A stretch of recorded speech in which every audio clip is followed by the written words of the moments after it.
সমস্যা জীবনের অঙ্গ। শিক্ষক ও ছাত্রের শিক্ষণীয় গল্প। পুরো ভিডিওটা দেখুন, আশা করছি আপনার ভালো লাগবে।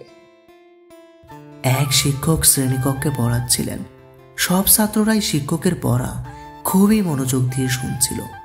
শিক্ষকের জিজ্ঞাসা করা প্রতিটি প্রশ্নের উত্তর প্রতিটি ছাত্রই উৎসুকভাবে দিচ্ছিল। কিন্তু এই উৎসুক ছাত্রদের ভিড়েই একজন ছাত্র ছিল যে কিছুই না বলে চুপচাপ মাথা নিচু করে বসেছিল। প্রথম দিন শিক্ষক কিছু বললেন না, কিন্তু প্রথম দিন থেকেই শিক্ষক তার দিকে নজর দিতে শুরু করেন। এভাবে প্রায় 5-6 দিন হয়ে গেল, কিন্তু ছাত্রটির অবস্থার কোনোরূপ উন্নতি শিক্ষক দেখতে পেলেন না। একদিন ক্লাসের পর শিক্ষক সেই ছাত্রটিকে স্টাফ রুমে ডাকলেন এবং বললেন,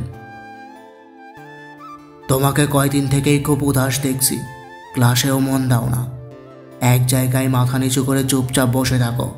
কি ব্যাপার বলো তো? তুমি কি পড়া কিছু বুঝতে পারছো না, নাকি তোমার কোনো সমস্যা হচ্ছে? ছাত্রটি কাঁপা কাঁপা গলায় বলল, স্যার, আমার জীবনে কিছুদিন আগে এমন কিছু ঘটনা ঘটে গেছে যা আমি কিছুতেই মেনে নিতে পারছি না, আর এই জন্যই আমি খুব সমস্যায় আছি। কোনো কিছুতেই মন বসছে না, কিছুতেই বুঝতে পারছি না কি করব। আচ্ছা, একটা কাজ করো, তুমি আজ সন্ধ্যায় আমার বাড়িতে এসো, কেমন?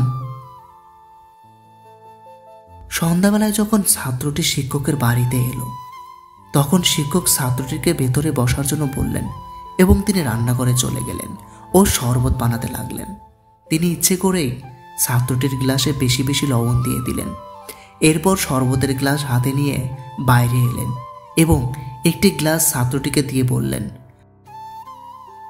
এই নাও শরবত। ছাত্রটির হাতে শরবতটি নিয়ে যেই না শরবতের গ্লাসে এক চুমুক লাগিয়েছে, শরবত অতিরিক্ত লবণাক্ত থাকায় ছাত্রটির মুখে বিকৃত ভাব দেখা গেল। এটি দেখে শিক্ষক বললেন, কি হলো, শরবতটি পছন্দ হয়নি বোধ হয়? না স্যার, সবই ঠিক আছে, কেবলমাত্র একটু লবণ বেশি হয়েছে। ওহো, তাহলে তো এখন এটি ফেলনা হয়ে গেছে। গ্লাসটি দাও, এটি ফেলে দিয়ে নতুন শরবত বানিয়ে নিয়ে আসি। কিন্তু ছাত্রটি মানা করে বলল,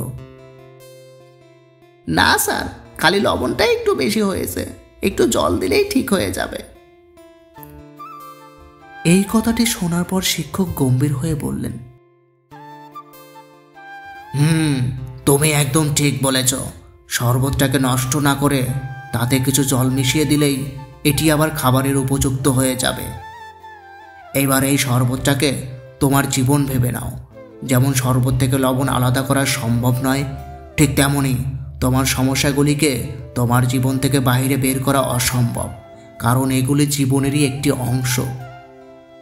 কিন্তু যেভাবে এটিতে একটু চিনি বা একটু জল মিশিয়ে এটিতে মিষ্টি করে খাবারের উপযোগী করা যেতে পারে, ঠিক সেভাবেই তুমিও তোমার জীবনে মিষ্টি ভাব নিয়ে এসো। শিক্ষণীয় নীতিকথা, মানুষের জীবনে যদি কোনো সমস্যা না থাকতো, তাহলে কোনো মানুষই কোনোদিনই কর্ম করতেন না। সমস্যা জীবনের অঙ্গ, সমস্যা আছে বলেই তো জীবনের এত স্বাদ। তাই অতীতের ঘটে যাওয়া কোনো ঘটনার খারাপ স্মৃতিতে নিজের মন বিসর্জন দিয়ে বেরঙিনভাবে বসে থাকলে জীবনের বেঁচে থাকার আনন্দটাই চলে যাবে। আমরা চাইলেও আমাদের মন থেকে এগুলোকে দূর করতে পারবো না, কিন্তু আমরা চাইলেই ভালো কিছু দিয়ে এগুলোকে ঢেকে রাখতে পারি। আর তাই মনে নতুন নতুন সুন্দর ভাবনা দিয়ে সেই অসুন্দর ভাবনাটাকে ঢেকে ফেলুন, দেখবেন জীবন থেকে সমস্যা হারিয়ে গিয়েছে। আমার ভিডিওগুলো আপনাদের কেমন লাগে? ভালো খারাপ যেমনই লাগুক, প্লিজ কমেন্ট করে জানাবেন। আর এইরকম ভিডিও পেতে চাইলে আমার চ্যানেলটি সাবস্ক্রাইব করবেন। পাশে থাকার জন্য ধন্যবাদ।